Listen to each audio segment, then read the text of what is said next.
Hello everyone, this is Shannon from That's So Po, and today I'm doing the 80s music book tag. I was tagged by Laura at the Book Bubbler, who is one of the co-creators of this tag. The other creator was Dani at Spinelli Speaks. Prompt 1. Cyndi Lauper's True Colors. Name a book that represents the true you.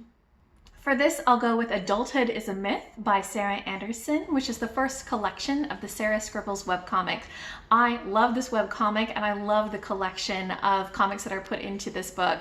It is so funny and I just love the idea that adulthood is a myth. All of those of us who are adults realize that we're not very good at it. And I laugh so much and I relate so much to these comics. Prompt 2. REO Speedwagon, Keep On Lovin You. What's your favorite book from the 1980s? For this, I'll go with The Restaurant at the End of the Universe by Douglas Adams. A lot of the Hitchhiker's Guide to the Galaxy series was published in the 80s, and it just really works for me. I love the sort of satire and the humor in this. I love the ridiculousness, the absurdist sort of style of it, and it just makes me laugh and really makes me reflect a little bit on humanity. It's so much fun, and I do love it. Prompt 3. Aretha Franklin and George Michael, I Knew You Were Waiting for Me, a book published in the 80s that you still want to read.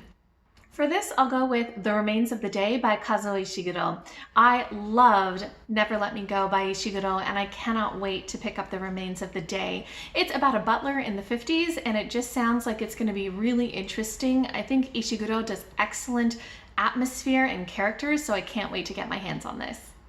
Prompt 4. Whitesnake's Here I Go Again, a new release that you're highly anticipating.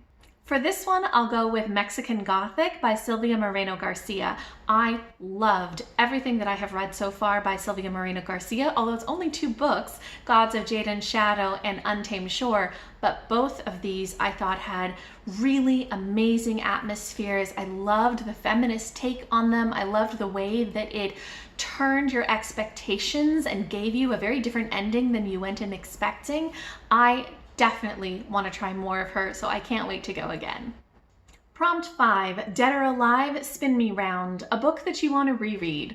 For this, I actually want to go with a nonfiction trilogy, the biography series about Theodore Roosevelt by Edmund Morris. This is such an amazing series. I loved it so much. It's very, very large. It's 3 books and each one is about maybe 800 pages long, but it's so amazing and I got so much out of it the first time that I read it. Sush got me physical copies of all of these books, and what's very cool about that is that there are extensive footnotes that I didn't read when I read the ebook copies. So I really want to read the physical copies and be able to flip to the footnotes and just have a much fuller understanding of everything in this book series, because it's just so fascinating. I really loved it and I can't wait to reread it sometime in the future. Prompt 6. Michael Jackson's Billie Jean, a book that was recommended to you that you didn't really like. For this, I'd have to go with Freshwater by Akwaeke Emeze. This is a book that basically every other person I know who's read it has loved. Everybody's given it 4 or 5 stars. All of them have found that this book is just so impressive and has so much to say, and I really did not like this book. I found it sort of mean. I thought that a lot of the things that happen, especially in the latter half of the book, were just cruel. A lot of very harmful actions between characters, and I just couldn't handle this story and I did not like it. Prompt 7. Van Halen's Jump, a book that surprised or scared you.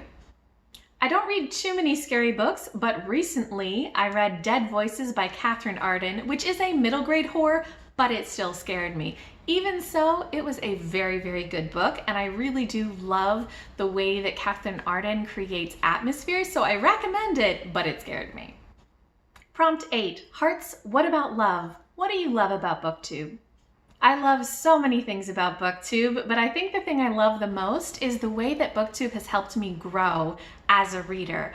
There are so many amazing reviewers out there, so many people reading things that I never would have been exposed to, talking about them in ways that I never would have thought of things, and just making me grow in my ability to analyze books, my ability to make a conscious choice about what I read, and just making it so that I read so many amazing things because I get so many great recommendations. So I just love the way that I have grown as a reader due to everybody's wonderful, wonderful content.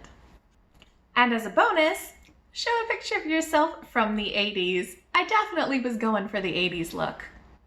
So those are my answers for the 80s music book tag. I'd like to tag Wendy at Book Nerd TV to do this, but anybody else who's interested in doing this tag, please go ahead and do it. Also, if you have any sort of favorite music from the 80s, let me know what that is down below, or if you've read any of the books that I talked about, let me know what you thought down below. I'd really love to hear your comments.